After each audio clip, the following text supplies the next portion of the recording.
Once more, the controllers of Earth, at the human level, are recycling old scare tactics that go back to the time of the Cold War. It looks like they don't have much talent to come up with new ideas, as we've seen that they recycle their fear-causing tools. In order for you to understand why there is nothing to worry about, talking about nuclear scares, you must know that all human governments are under the central control of one larger organization, government behind all governments, the cabal, or however you want to call it, because it is all compartmentalized, so people who know one level can know what happens inside all the levels below theirs, but they know nothing about what is going on in all the levels above. All human politicians, and at all levels, are puppets, and do not hold any real power over important decisions that affect their country and humankind, being that they only hold inner power as applied directly to the people, with their impositions upon them, and this helps them maintain the illusion that they do have real power. And they do have it, over the people, and only at that level, but for anything really important they must obey orders from the secret organizations above them, and the ones who disobey and try to go their own way are quickly removed, terminated, or used as an excuse to start a war.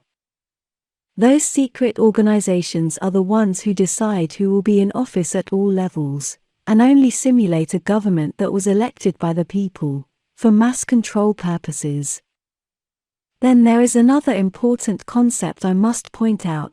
Those secret organizations that control all governments must also control all the media. This is key for them, so much so that they have been selling to the public the idea that the press and the media are independent and can even be used to expose governments and secret organizations, and they have done so for decades in series and movies. The press and the media are completely controlled and they do not give any truths to the public. They only transmit whatever their owners want the people to think at any given time, or about any specific situation. If something is a truth and the people can corroborate it is so, on their own, then that truth is irrelevant, and has no importance, or relevance for the public's life.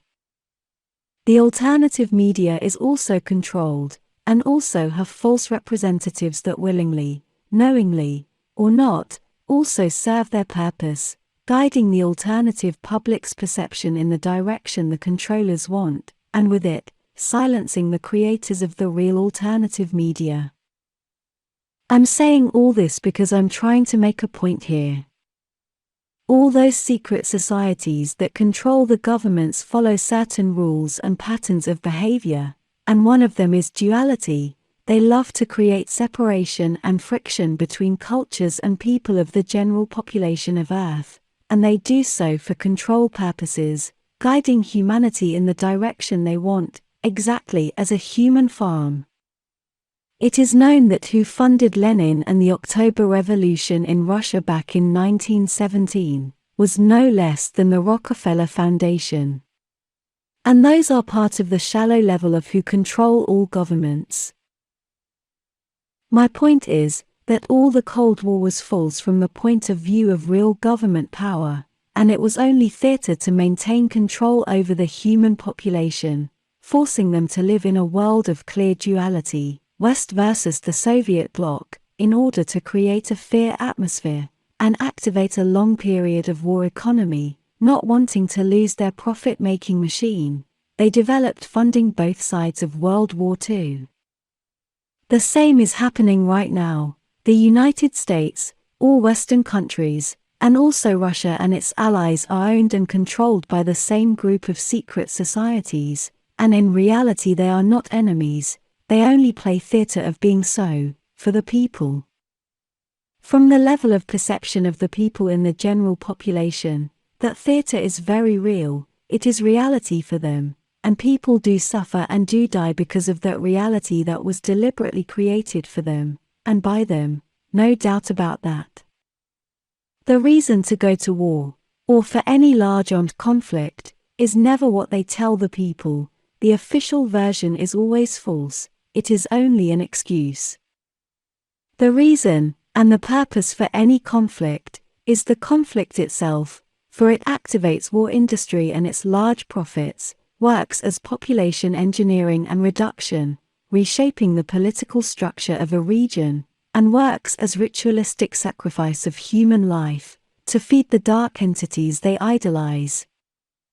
All those controllers and secret societies, even those dark entities they worship, none of them really desire the destruction of a large region of Earth, much less of the entire humanity.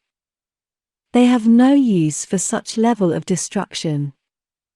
They do profit from isolated wars in many ways, so they love regional conflicts, and they promote them all over and just about all the time. Simply look at the 20th century, it is nothing but war after war.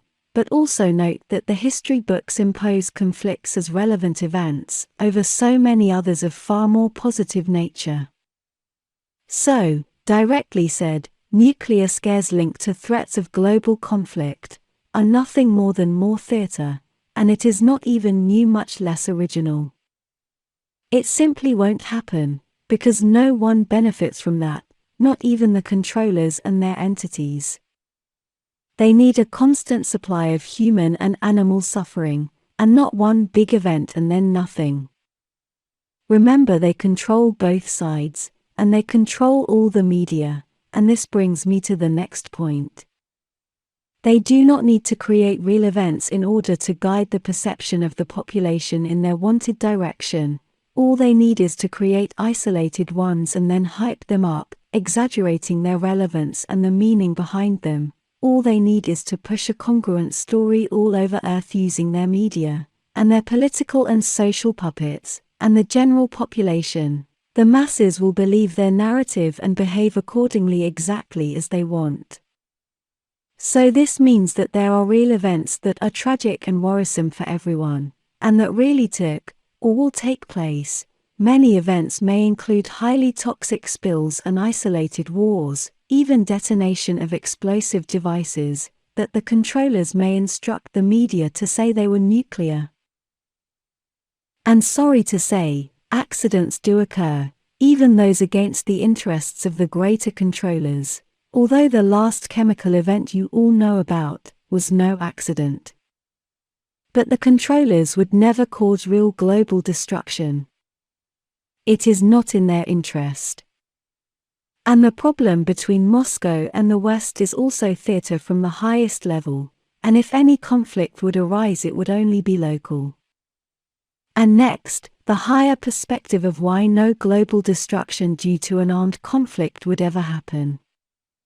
It is quite known in spiritual and extraterrestrial research groups on Earth, that the off-planet races monitoring Earth would never allow a nuclear scare event to happen, or any other total global destruction event, and this is known from a long time ago. Just about all New Age channels and groups are pushing the narrative that the Federation of Light, or however they like to call it, is fighting the forces of evil on Earth, and soon will liberate the planet from its exploiters. It is always about to happen, always just around the corner, but in reality it never comes to be. It is never so. And they are only another level of the same propaganda, for population perception and control purposes, as their information is evidently coming from entirely human sources. Although I'm generalizing here, as there are a few out there who do have genuine off-planet information and sources. But they are few and rare. In reality, the Federation, Galactic Federation, or United Federation of Planets, has full control over what happens on Earth. They control the degree of everything that goes on, so they would never allow a nuclear scare, because it is not in the best interests of anyone to lose Earth. I know it already happened, at least once before with Tiamat, but it is not the same circumstances as the ones on Earth today. And even that Tiamat event was not as simple as it is said to have happened. I mean, there was a lot more to that event than a simple war. My group has been blamed in the past for what others call slandering of the Federation of Light, as they like to call it, because my predecessors said that they were the real controllers of Earth. And they They have full control. The Federation in this quadrant is simply extremely powerful, so they are not fighting any negative dissident groups, at least not around here.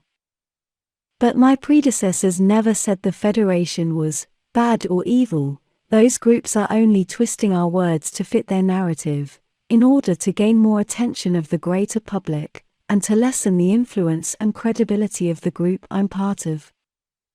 The Federation is not evil, and the reason they seem like they allow all kinds of atrocities and suffering on Earth is complicated, and I will be addressing this issue in detail in a later video. But basically the Federation allows the people on Earth to create their own reality, as a school if you like, so it is the people, and their manifestations who are the ultimate controllers of Earth, even if it does not look like it at first sight. The Earth is not a planet of human suffering. Heaven and hell are manifested there, with all the gradients between both extremes as well.